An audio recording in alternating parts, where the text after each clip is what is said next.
ऐसा मत लिखो कि दूसरों को दिखाना है। ये तो उस किसान की डायरी है जहां वह दर्ज करता है कि किस दिन किस पेड़ से कितना फल निकला और कितने बीज वह अगले मौसम के लिए रख गया। किताब में दर्ज शब्द तुम्हें दिन प्रतिदिन याद दिलाएंगे कि बांटना अप्रिय बलिदान नहीं, मधुर निवेश है। ऐसा निवेश जो ब्याज समेत लौटता है, कभी शांत नींद, कभी अनमोल दोस्ती, कभी भीतर से फूटती रचनात्मकता के रूप में। यदि कभी संदेह आए, मैं जो बांट रहा हूं क्या यह पर्याप्त है, मुझे बुलाओ, मैं तुम्हें दिखाऊंगा।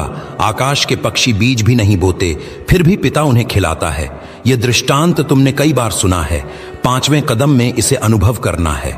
जब तुम अनिश्चितता के बीच भी खुले हाथ रहते हो तो वास्तव में तुम पिता के हाथों में छलांग लगा देते हो।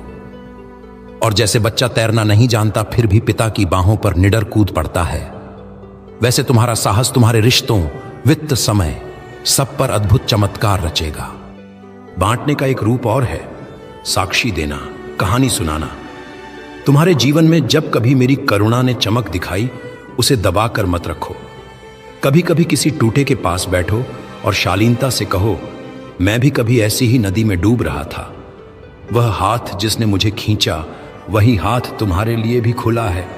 तुम्हें प्रचारक नहीं बनना, बस अपने घावों के दाग दिखाकर बताना है कि पट्टियां कहां मिली।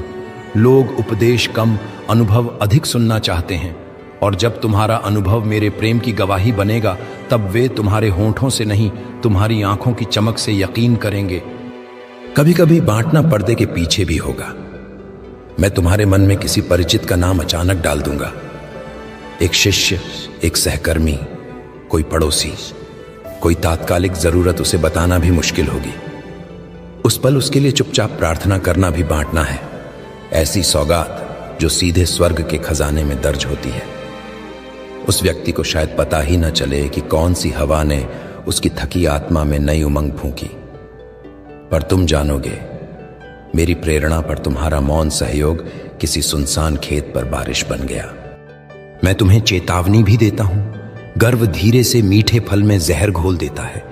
यदि तुम अपने दानों को गिन गिन कर सोशल मीडिया पर दिखाने लगो या भीतर तुलना करने लगो, मैंने तो इतना किया, वह क्यों नहीं, तो रस कम हो जाएगा।